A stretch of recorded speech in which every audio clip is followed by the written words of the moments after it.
Hello. In this lesson, I'm going to show you how to improve and develop your IELTS speaking at home. So many students tell me that they cannot improve their English because they don't have a foreigner to talk to. So I want to show you that it is possible to improve your speaking at home on your own for free. Now, the first thing I want you to do is to get a list of topics. The common topics for Speaking Part 1, Speaking Part 2 and Speaking Part 3. If you cannot find a list, please go to my IELTS blog, www.ieltsliz.com, and you will find a list of common topics, difficult topics, and the questions as well. So you need to get a list of these topics and develop ideas. I don't want you to write down your answers. I want you only to develop the ideas. So, for example, if the topic is the topic of weather, you can develop ideas about the kind of weather you like, what you do when the weather is like that, also how the weather makes you feel, different kinds of weather, or maybe the transportation problems that come because of that weather. So just develop ideas that you can use for that topic. The next thing, number 2, is a word list, so vocabulary. If you have the topic of weather, you need to have a range of vocabulary for that topic. So for example, hot weather. Hot is a very low band score. But you could use boiling, scorching, sweltering. There's a whole range of vocabulary that you can build to impress the examiner for that topic. So you need to get that list of vocabulary and learn it. Number 3, your next step to developing your speaking. Get the topic, weather. Choose probably about, let's say, 6 questions for that topic. Take your telephone and answer the questions, recording your voice. It's very important that you do the recording rather than writing the answer. When you write answers, usually you think more about the grammar, you think more about the vocabulary, and often you make less mistakes. When you speak, it's direct. So when you record your answer, this gives you a chance to find your weaknesses. Finding your weaknesses is very important so that you can improve.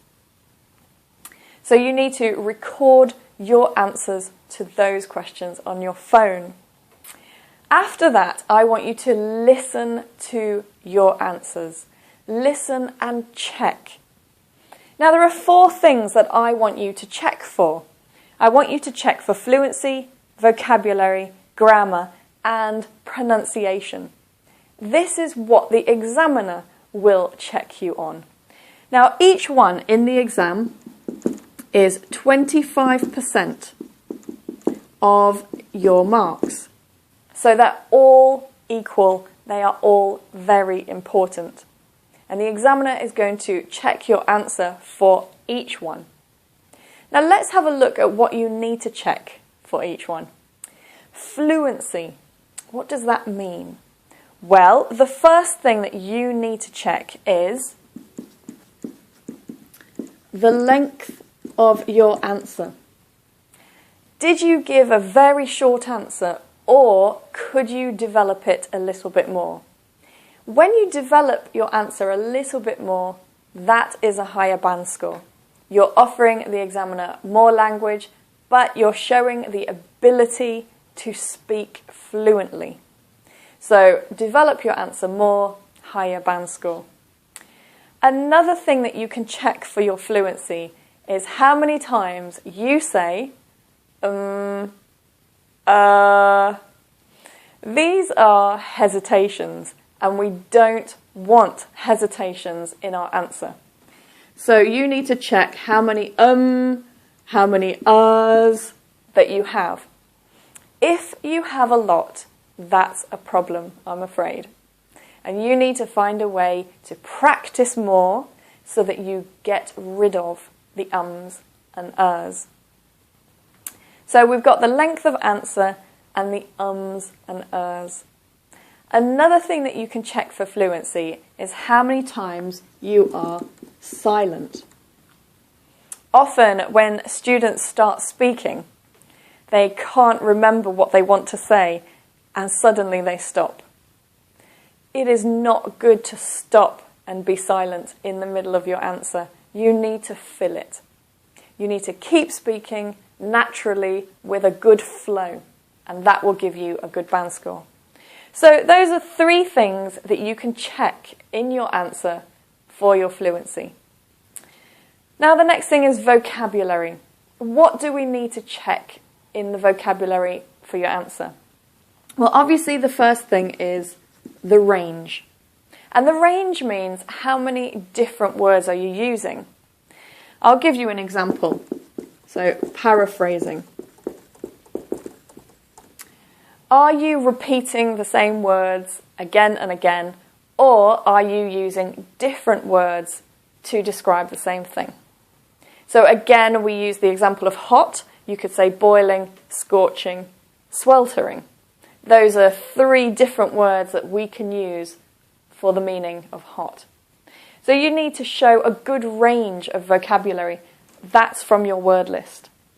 And you need to paraphrase and show the ability to use different words for the same meaning. When you paraphrase well, you are looking at band score 7 and band score 8. Another thing you can look at with the vocabulary, of course, are mistakes. Now, one way that you can check your mistakes is by, when you listen to your answer, listen and write down the words that you say. That way you can check more carefully if you're making any mistakes with words. Are you using the wrong word? Are you using the wrong noun with the verb?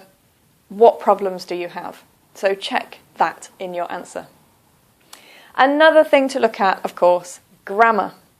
And with grammar, you need to check again the range. So for example, the range of tenses. Are you giving only present simple? Now, I know maybe the 6 questions that you have are present simple questions. But that doesn't mean that you can't give another tense. So, for example, what kind of weather do you like? I just love hot weather, scorching weather. Last week it was perfect. So it was a present simple question, but I gave a little bit of past simple in the answer. So you can practice doing that and develop the technique of putting different tenses into your answer. Another thing you can look at is sentence structure. And that means how complex are your sentences. Are you using a lot of short sentences? So don't forget, listen to your answer, write down the words that you're using, and then check how complex the sentences are. You can perhaps start using some linkers and start extending the sentences. And of course, another thing for grammar, again, are mistakes. This is very important. The more mistakes you make, the lower your band score will be. So remember that the examiner is listening for mistakes with vocabulary and grammar. So please check what mistakes you're making and correct them and practice. And of course the last one is pronunciation. So what is the examiner looking for pronunciation? Well, the first one, of course, is word pronunciation. Are you pronouncing those words correctly? If you're not sure about that, you can go online. There are free dictionaries online so that you can listen to the pronunciation of the word. So check that and make sure your words are correct. Another thing are individual sounds. So for example, sh, s, ch. Are you pronouncing these sounds correctly? And again, you can find practice online for that. And one other thing for pronunciation is intonation. Intonation is if your voice is going up and down, or if you are speaking like this.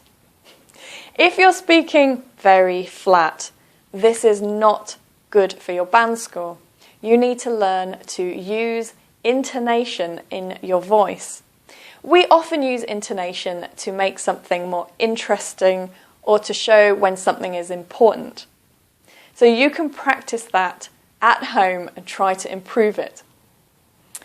Now, the last thing, once you have got your topics and your ideas, you've got your vocabulary for the topic, you have your questions and you record them, you listen, you check your answer. Don't forget you can write down the answer to check what you say. Write down the words you're using. Check your fluency, vocabulary, grammar and pronunciation. And then, after that, practice.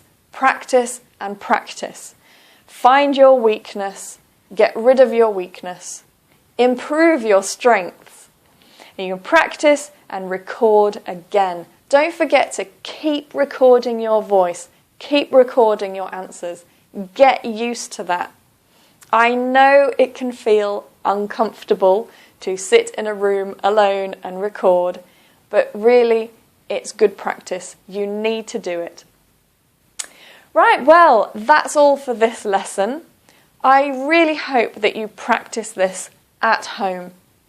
Honestly, the more you practice, the better your IELTS will be, particularly if you check your answers correctly. Well, keep practicing.